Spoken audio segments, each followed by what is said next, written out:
Hello friends, welcome to smart study Bangla. বন্ধুরা, আজকের ক্লাসে আমরা এক্সারসাইজ পুলিশের ম্যাথের মক টেস্ট করব, ক্লাস নাম্বার 3। আচ্ছা, আমাদের যেগুলো অধ্যায়ভিত্তিক যে সমস্ত অঙ্কগুলো হচ্ছে সেখানেও কিছু চ্যাপ্টার বাকি আছে, সেগুলো আমি মাঝে মাঝে করিয়ে দেবো, আপনাদের চিন্তা করার কোনো কারণ নেই। তো এই ক্লাসটা মন দিয়ে দেখুন, স্কিপ না করে। স্ক্রিনে প্রশ্নগুলো আসবে এখানে, আপনারা নিজেরা ভিডিও পজ করে করার চেষ্টা করবেন, তারপর সলিউশানটাকে দেখে নেবেন, ঠিক আছে? আর ভালো লাগলে অবশ্যই একটা লাইক দেবেন। তো প্রথম প্রশ্ন স্ক্রিনে আসছে, দেখুন। তো প্রথম প্রশ্ন, 14 metre, 7 metre 70 centimetre, 25 metre 90 centimetre দৈর্ঘ্যের তিনটি কাপড়কে সঠিকভাবে পরিমাপ করতে সর্বাধিক যে দৈর্ঘ্যের ফিতার প্রয়োজন। এখানে বলেছে সর্বাধিক। তো এই অঙ্কটার ক্ষেত্রে কি করতে হবে? সর্বাধিক বলেছে মানে আমাকে গসাগু করতে হবে। তো এখানে বলেছে 14 মিটার, আর কি বাকিগুলো দিয়ে আছে সেগুলো সেন্টিমিটারও দেওয়া আছে। তাহলে 14 মিটার মানে হচ্ছে 1400 সেমি, ঠিক আছে? তারপর বলেছে 7 মিটার 70 সেমি, 7 মিটার 70 সেমি মানে 770 সেমি। আর 25 মিটার 90 সেমি, 25 মিটার 90 সেমি মানে 2590 সেমি। তো এই তিনটাকে আমাকে গসাগু করতে হবে। তো গসাগুর জন্য আমি শর্টকাট প্রসেস কী বলেছিলাম, যে দুটো কাছাকাছি আপনি এগুলোকে ভাগ পদ্ধতিতে করে দিতে পারেন, ঠিক আছে? কিন্তু আমি করব সহজ পদ্ধতিতে করার চেষ্টা করব, বিয়োগফল দিয়ে, ঠিক আছে? তো 1400 আর 770-এর ডিফারেন্স কত? 630। 630 যদি তিনটাকেই ভাগ যেত তাহলে 630ই গসাগু হয়ে যেত, কিন্তু এখানে উত্তরে একটা 630 নেই, তার মানে 630 গসাগু হবে না। তো 630কে ভাঙলে কি পাবো? 210 ইন্টু 3, আর কে পেতে পারি? 70 ইন্টু 90, এটা পেতে পারি। তো 210 দিয়ে তিনটাকে ভাগ যাবে কি? 210 দিয়ে এটাকেই ভাগ যাবে না, তার মানে 210 নয়। তাহলে 70 আর 90-র মধ্যে দেখবো, আগে 90 দেখবো, যেহেতু 210-এর পরে বড় সংখ্যা হচ্ছে 90। 90 দিয়ে তিনটাকে ভাগ যাবে কি? 770-কে 90 দিয়ে ভাগ যাবে? যাবে না, 0 0 কেটে গেল, 77-কে 9 দিয়ে ভাগ যায় না। এবার দেখবো 70 দিয়ে, 70 দিয়ে তিনটাকে ভাগ যাবে কি? 70 দিয়ে 7 দুগুণে 14, এখানে কাটবে, 7 11 77, 3 7 21, 4 7 49, 7 7 49 কাটবে, অর্থাৎ 70টাই হয়ে যাবে গসাগু। তাহলে 70 সেমি অ্যান্সার, অপশান নাম্বার বি, সর্বাধিক 70 সেমি দৈর্ঘ্যের ফিতার প্রয়োজন, এটাই হয়ে যাবে এই অঙ্কটার সঠিক উত্তর। আপনারা চাইলে ভাগ পদ্ধতিতে করতে পারেন, 770 দিয়ে 1400কে ভাগ করে দেখবেন 70 আসবে, 70 দিয়ে মিলবে, তারপর 70 দিয়ে এটাও ভাগ মিলে যাবে, তাহলে তখন হয়ে যাবে 70 অ্যান্সার। যে কোনো পদ্ধতিতে আপনারা গসাগু করতে পারেন। ওকে, নেক্সট অঙ্ক যাই। দেখুন নেক্সট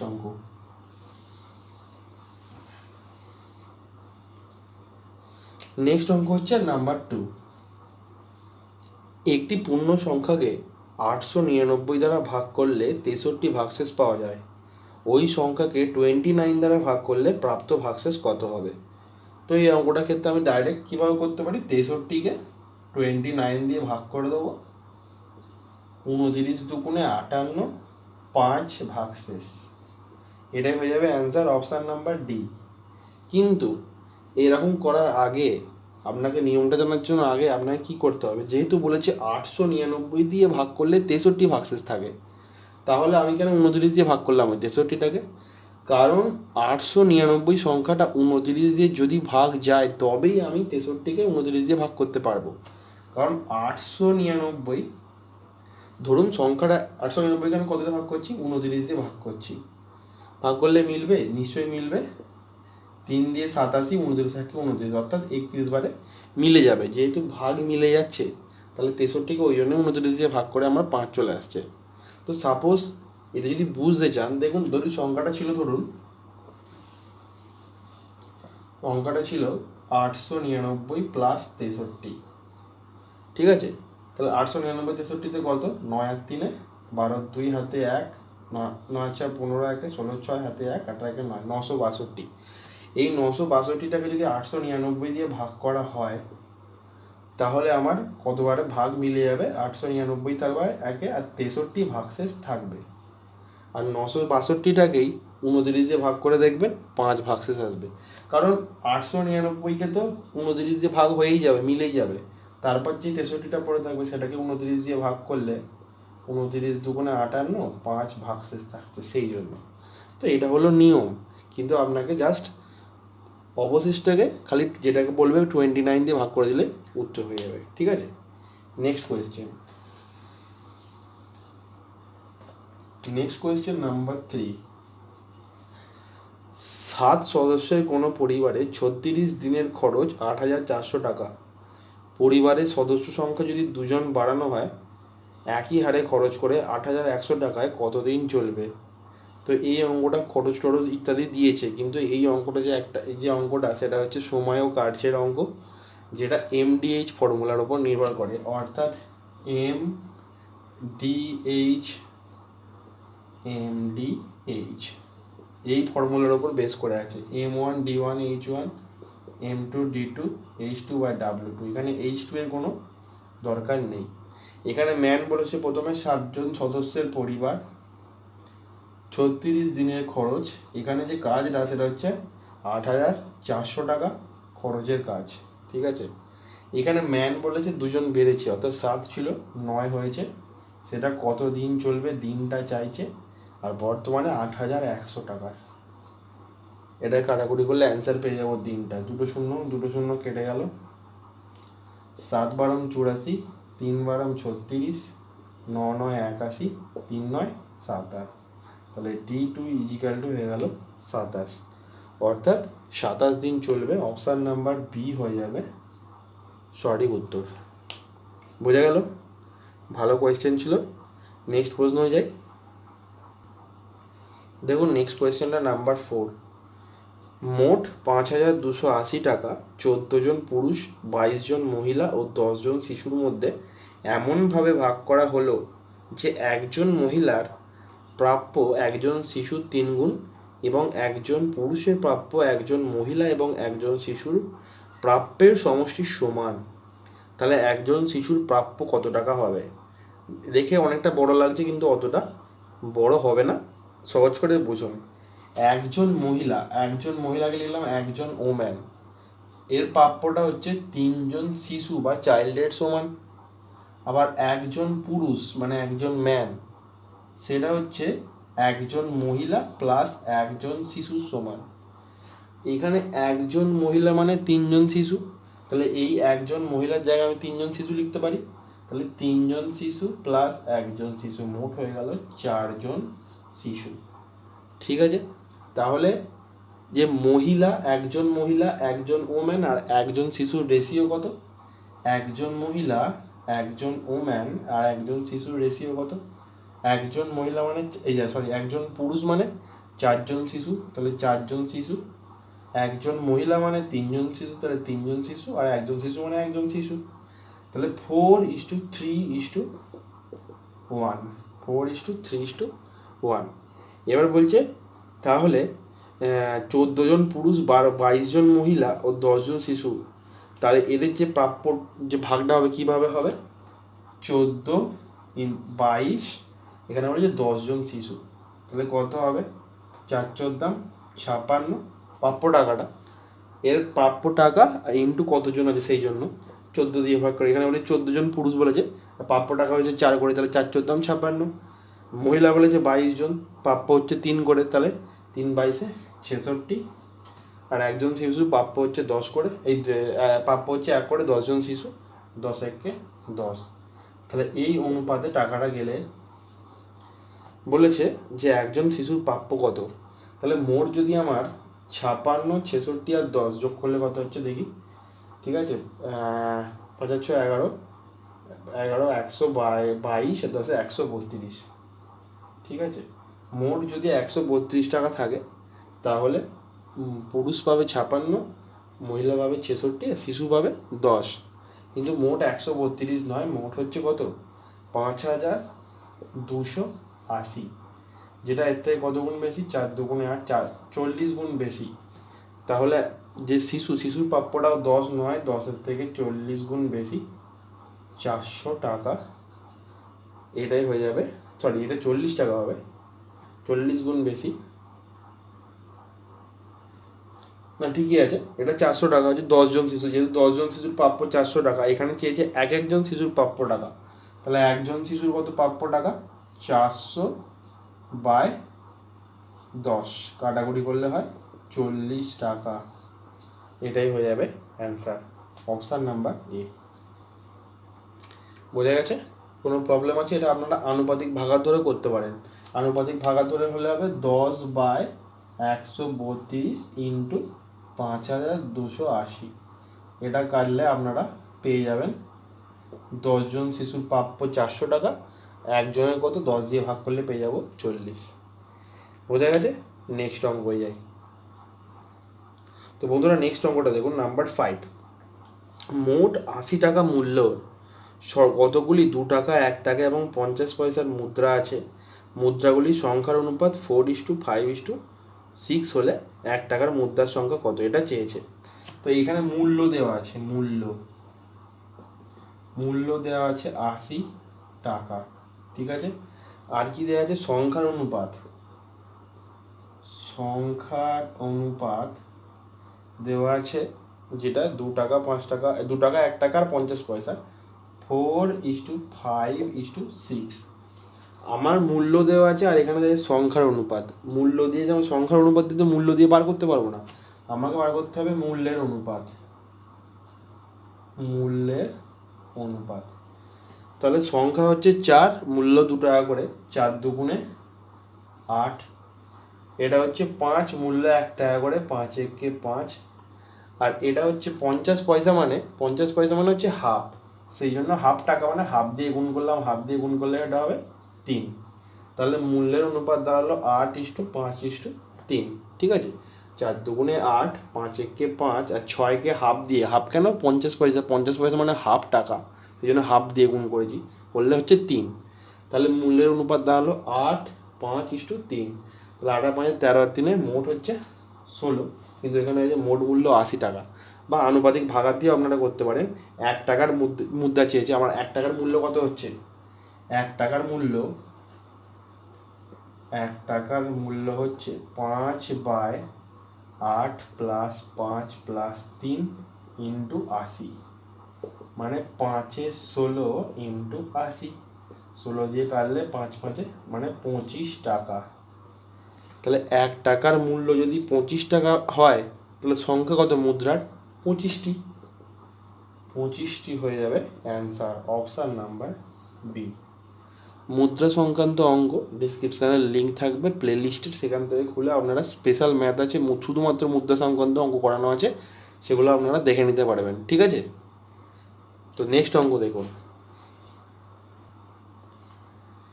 নেক্সট অঙ্কটা হচ্ছে, দেখুন দেওয়া আছে তারকা চিহ্নিত স্থানে কোন অঙ্ক বসালে সেই সংখ্যাটা 11 দ্বারা বিভাজ্য হবে। এই সংখ্যাটা দেওয়া আছে এবং বলেছে এই স্টার মার্কের জায়গায় কোন সংখ্যা বসালে সেটা 11 দিয়ে ভাগ যাবে। আর 11 দিয়ে ভাগ যাওয়ার নিয়ম হচ্ছে বিষম পজিশানে যেগুলো আছে, যেমন 8, 9, 7, 9 স্টার 8, এইদের যোগফল আর এদের যোগফল, এদের মধ্যে বিয়োগফল যদি 11 দিয়ে বিভাজ্য বা 0 হয়, তবেই সেটা 11 দিয়ে ভাগ যায়। তো এটাকে যোগ করে আমি দেখব কত হচ্ছে। 8 আর 9 17, 17 আর 7 24, 24 আর 9 33, 33 আর 8 হচ্ছে 41 প্লাস স্টার, 41 প্লাস স্টার। আর এই চিহ্নগুলো যোগ করলে হবে 4 আর 2 6, 6 আর 2 8, 8 আর 1 9, 9 আর 5 14, এটা হচ্ছে 14। তাহলে এখানে এমন কোনো সংখ্যা রাখবো যাতে এর যে বিয়োগফলটা আসবে সেটাকে আমার 11 দিয়ে ভাগ যায়, ঠিক আছে। এখানে যে কটা সংখ্যা দেওয়া আছে 6, 7, 8, 9, যে 4টে সংখ্যা দেওয়া আছে, আপনারা 4টে সংখ্যা বসিয়ে দেখতে পারেন। এখানে যদি 6 রাখেন, এখানে যদি 6 বসান, তাহলে 41 আর 6 কত হবে, 47। আর 47 থেকে যদি 14 বিয়োগ দেওয়া হয়, তাহলে কত পাবো, 47 থেকে 14 বিয়োগ ফেলে হয় 33, যেটা 11 দিয়ে বিভাজ্য হবে। তাহলে এই জায়গায় স্টারের জায়গায় আমার কত রাখতে হবে, অপশান নাম্বার এ দেখেই বুঝতে পারছি। যদি 6 রাখি, দেখুন ভালো করে, 41 আর 6 কত হবে, 47। 47 থেকে এই 14টা বিয়োগ দিলে হয় 33, যেটা 11 দিয়ে বিভাজ্য। তার মানে এখানে শিওর একদম 6 রাখতে হবে। এটাই হয়ে যাবে অ্যান্সার, অপশান নাম্বার এ। বোঝা গেল? আশা করছি বোঝাতে পেরেছি, কোনো প্রবলেম নেই। নেক্সট অঙ্ক হয়ে যায়। নেক্সট অঙ্ক দেখুন, নাম্বার 7, একটি শহরের জনসংখ্যা 10,000, কোনো শহরের জনসংখ্যা 10,000, পরপর 2 বছর জনসংখ্যা বৃদ্ধি শতকরা হার 20% এবং 15% হলে 2 বছর শেষে জনসংখ্যা কত হবে? এটা 3-4 রকম পদ্ধতিতে করা যায়। সব থেকে সহজ পদ্ধতি যেটা হচ্ছে পার্সেন্টেজ মেথডে, বলেছে 20% বৃদ্ধি, এটা প্রথম বছরের বৃদ্ধি, আর দ্বিতীয় বছরে বেড়েছে 15% বৃদ্ধি। এই দুটোই বৃদ্ধি হচ্ছে বলে ওপর দিকে আরও দিয়েছি। 20% মানে না, প্রথমে 20% কি, হ্যাঁ 20% মানে কত? 20% মানে হচ্ছে 1/5, অর্থাৎ 5 থাকলে বৃদ্ধি পাবে 1, বেড়ে হবে 6, তাহলে 5 থাকলে বৃদ্ধি পেয়ে হবে 6। তার পরের বছর 15% বৃদ্ধি, মানে 15% মানে 3/20, অর্থাৎ 20 থাকলে তাতে বাড়বে 3, বেড়ে হবে 23, অর্থাৎ 20 থাকলে বেড়ে হবে 23। তাহলে এটা হচ্ছে এই দিকের গুণফলটা হচ্ছে প্রথম বছরে, আর এদিকের গুণফলটা হচ্ছে 2 বছর বা 3 বছর পর যেমনই বলবে সেটা হচ্ছে লাস্টের, অর্থাৎ এটা প্রথমে ছিল আর এটা শেষে কত হলো সেটা হচ্ছে এই গুণফল। তাহলে 5 20 100 যদি থাকে, 3 6 18, 12 1 13, অর্থাৎ 100 থাকলে সেটা 2 বছর পরে 138 হয়ে যাবে। কিন্তু প্রশ্নে বলা আছে 100 ছিল না, ছিল হচ্ছে 10,000, যেটা 100 থেকে 100 গুণ বেশি। তাহলে 2 বছর পরে 138 না হয়ে এর থেকে 100 গুণ বেশি জনসংখ্যা হবে 13,800 জন। এটাই হয়ে যাবে অ্যান্সার, অপশান নাম্বার সি। এছাড়াও আপনারা ডিরেক্ট করে দিতে পারেন। কীভাবে ডিরেক্ট করা যাবে? যে কোনো খুশিভাবে করা যায়। ডিরেক্ট হলে আপনারা এটা করতে পারতেন, 10,000 ছিল, প্রথম বছরে বৃদ্ধি পেয়েছে 20%, সেই জন্য 120/100, পরে আবার 15% মানে 115/100। এর উপর আপনাকে কাটাকুটি করতে হতো, কাটাকুটি করলে বেরিয়ে যেত, ঠিক আছে? তখন এই 100 এটা কেটে গেল, 120কে 115 দিয়ে গুণ, 0, তাহলে 5 12 60 0, হাতে 6, 12 12 6, 18 8 হাতে 1, 12 12 1 13, 13,800 ডিরেক্ট অ্যান্সার হয়ে যেত। যে কোনো পদ্ধতিতে করা যায়, ঠিক আছে? নেক্সট প্রশ্ন হয়ে যায়, দেখুন নেক্সট কোয়েশ্চেন। নেক্সট দেখুন নাম্বার 8, 2 বছরে বার্ষিক 8% হারে রাখা নির্দিষ্ট পরিমাণ টাকার চক্রবৃদ্ধি সুদ এবং সরল সুদের পার্থক্য 20 টাকা, আসলের পরিমাণ কত? দেখুন এই ধরনের চক্রবৃদ্ধি সুদের অঙ্ক আমি 4খানা ক্লাস করিয়েছি, যেখানে সব ধরনের অঙ্ক করানো আছে আপনাদের প্রত্যেককে, সহজভাবে ট্রিক দিয়ে বোঝানো আছে। ডেসক্রিপশানে লিঙ্ক থাকবে চক্রবৃদ্ধি সুদের, সেখান থেকে আপনারা প্লেলিস্ট পেয়ে যাবেন, 4টে অঙ্ক ক্লাস দেখে নিতে পারেন, তবেই এই অঙ্কগুলো সহজে করে দিতে পারবেন। এখানে দেওয়া আছে চক্রবৃদ্ধি সুদ আর সরল সুদের পার্থক্য দেওয়া আছে 20, সিআই মাইনাস এসআই। সিআই মানে হচ্ছে এটা চক্রবৃদ্ধি সুদ, আর এসআই হচ্ছে সরল সুদ, এদের বিয়োগফল বা পার্থক্য দেওয়া আছে 20 টাকা। আর কি দেওয়া আছে?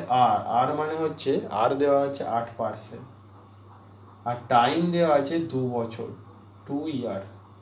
তো যখনই এরকম দেওয়া থাকবে 2 বছরের ক্ষেত্রে আমি করিয়ে দিয়েছি, 2 বছরের ক্ষেত্রে পার্সেন্টেজটা কী হয়, স্কোয়ার করে দেবো। 2 বছরের ক্ষেত্রে 8 স্কোয়ার করে দিলে হবে 64, এবং আমি লিখবো 0.64%, আর কিছু নয়, ঠিক আছে? কত সহজ অঙ্ক হয়ে যাবে দেখুন। এখানে আমরা আসল চেয়েছে, এই ক্ষেত্রে করবো P ইন্টু 0.64, তাহলে পয়েন্ট এখানে 64 তুলে দিয়ে নিচে 100 করবো, আর তলায় একটা 100 থাকবে এক্সট্রা, সমান 20 লিখবো। এটা ডাইরেক্ট আমার ট্রিক দিয়ে অঙ্ক হয়ে যাবে, ঠিক আছে? এই অঙ্কগুলো বোঝার জন্য বা দেখার জন্য আপনারা চক্রবৃদ্ধি সুদের ক্লাসগুলো দেখে নেবেন, ঠিক আছে?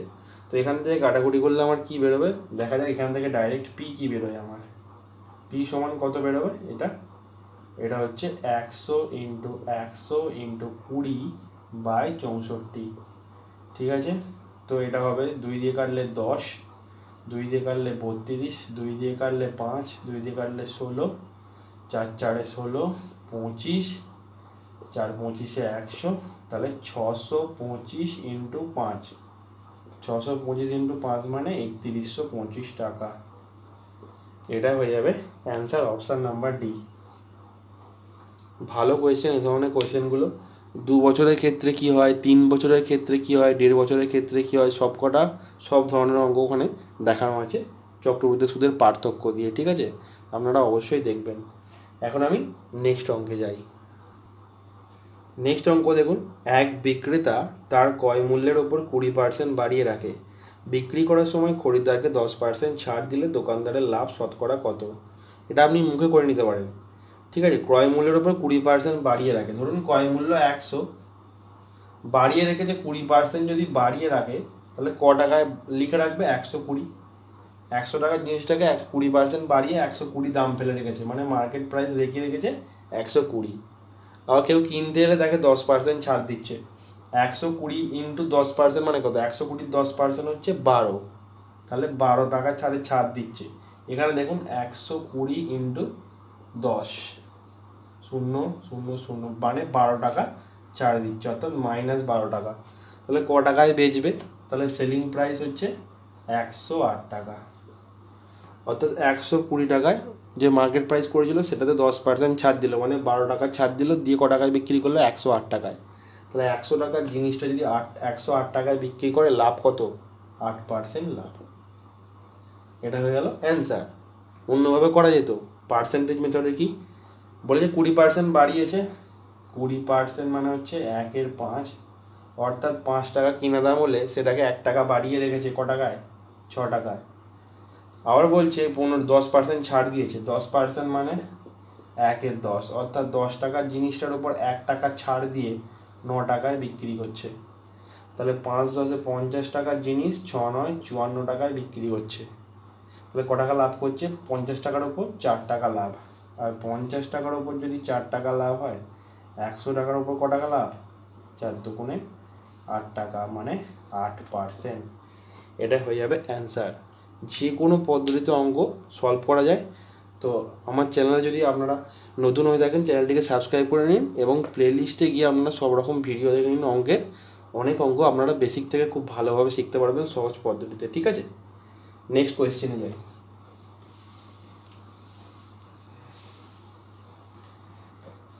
দেখুন নেক্সট কোয়েশ্চেন নাম্বার 10, 5টি চেয়ারের বিক্রয় মূল্য 3টি চেয়ারের ক্রয় মূল্যের সমান হলে লাভ বা ক্ষতির হার কত? 5টি চেয়ারের বিক্রয় মূল্য অর্থাৎ 5টি চেয়ারের এসপি, 3টি চেয়ারের ক্রয় মূল্য মানে 3টের সিপির সমান। আমাকে বার করতে হবে CP by SP, sorry SP by CP. তাহলে এসপি তলায় যদি আমি সিপিটাকে নিয়ে আসি তাহলে কত হবে? 3-এর তলায় যাবে 5, অর্থাৎ এসপি মানে বিক্রয় মূল্য 3 টাকা, ক্রয় মূল্য সিপি মানে 5 টাকা। যে কোনো আমাদের লাভ ক্ষতির হিসাব ক্রয় মূল্যের ওপরে হয়। তাহলে 5 টাকা কেনা দাম আর বিক্রি দাম 3 টাকা, তাহলে লস করছে না লাভ করছে? লস করছে। 5 টাকায় কিনে যদি 3 টাকায় বিক্রি করে তাহলে ক টাকা লস হচ্ছে? 2 টাকা। তাহলে 5 টাকার ওপর 2 টাকা লস, 100 টাকার ওপর কত? 20 দুগুণে 40% ক্ষতি। এটাই হয়ে গেল অ্যান্সার। ভালো কোয়েশ্চেন। ওকে, নেক্সট প্রশ্ন যাই। নেক্সট প্রশ্ন দেখুন নাম্বার 11, 600 টাকা একটি চেয়ার বিক্রি করে 100 টাকায় ক্ষতি হলো, 16% লাভ রাখতে হলে এটাকে কত টাকায় বিক্রি করতে হবে? 716 112, 812 টাকা হবে অ্যান্সার। অপশান নাম্বার সি 812 টাকা হয়ে যাবে অ্যান্সার। কীভাবে? 600 টাকায় চেয়ার বিক্রি করে 100 টাকা লস করেছে, 600 টাকায় বিক্রি করেছে করে 100 টাকা লস করেছে, তাহলে সে তার কিনা দাম কত? তাহলে নিশ্চয়ই সে 600 প্লাস 100 700 টাকায় কিনেছিল, অর্থাৎ সিপি হচ্ছে সে 700 টাকায় কিনে জিনিসটা, তবেই 600 টাকায় বিক্রি করা তার 100 টাকা লস হয়েছে। এবার বলেছে কত টাকায় বিক্রি করলে 16% লাভ। তাহলে 700 টাকার জিনিসটাকে 16% লাভ করতে গেলে কত টাকা বিক্রি করতে হবে? 116/100, ডাইরেক্ট বিক্রয় মূল্য পেয়ে যাব। যে 700 টাকার জিনিসটাকে 16% লাভ করতে চাইলে কত টাকা বিক্রি করতে হবে? ডাইরেক্ট বিক্রয় মূল্য বার করতে গেলে 100 সঙ্গে 16 জুড়ে দিয়ে 116/100 কাটাকাটি করলে 716-112, এটা হবে 812 টাকা। অপশান নাম্বার সি হয়ে যাবে কারেক্ট অ্যান্সার। বোঝা গেল? কোনো প্রবলেম আছে? নেক্সট অঙ্ক যাচ্ছি, দেখুন নেক্সট অঙ্ক নাম্বার 12, 160 মিটার দীর্ঘ একটি ট্রেন ঘন্টায় 40 কিলোমিটার বেগে যায়, ট্রেনটি কত সেকেন্ডে 140 মিটার একটি সেতুকে অতিক্রম করবে? তো যখন বলেছিলাম যে ট্রেন যখন কোনো সেতুকে বা প্ল্যাটফর্মকে পেরোয় তখন নিজের দৈর্ঘ্য প্লাস সেতুর দৈর্ঘ্য পেরোবে। এখানে নিজের দৈর্ঘ্য কত, ট্রেনের দৈর্ঘ্য কত, ট্রেন আর এখানে বলেছে সেতু, ট্রেন প্লাস সেতু, ট্রেনের হচ্ছে 160 আর সরি ট্রেন হ্যাঁ আর সেতু হচ্ছে 140, মোট হচ্ছে 300 মিটার। তাহলে 300 মিটার, এই 300 মিটার পেরোতে কত সময় লাগবে সেটা আমার চেয়েছে, কারণ ট্রেন যখন কোনো সেতুকে পেরোয় নিজের দৈর্ঘ্য প্লাস সেতুকে পেরোয়, তাহলে ডিস্টেন্স হচ্ছে টোটাল, ডিস্টেন্স হচ্ছে ডি মানে 300 মিটার। এখানে বেগ বলে দিয়েছে, বেগ বলে দিয়েছে স্পিড 40 কিলোমিটার প্রতি ঘন্টা, কিন্তু এখানে যেহেতু এটা মিটারে আছে আমাকে 40 কিলোমিটার প্রতি ঘন্টাটাকে মিটার পার সেকেন্ড নিয়ে নিতে গেলে কত দিয়ে গুণ, 5/18 দিয়ে গুণ, 5/18 মিটার পার সেকেন্ড। এটা হয়ে গেল স্পিড। আমার চেয়েছে কত সময় লাগবে, টাইম সমান distance by speed, distance by speed. Distance কত আছে 300 মিটার, স্পিড কত আছে, স্পিড হচ্ছে এটা 40 ইন্টু 5, 18টা নিচে বসবে না, 18টা ওপরে উঠে গেল, ঠিক আছে। এখানে ছিল মিটার, এখানে ছিল সেকেন্ড, তাহলে মিটার মিটার ক্যান্সেল, 0 0 ক্যান্সেল, 5 6 30, 3 দুগুণে 6, 2 দুগুণে 4, 9 দুগুণে 18, 3 9 27 সেকেন্ড।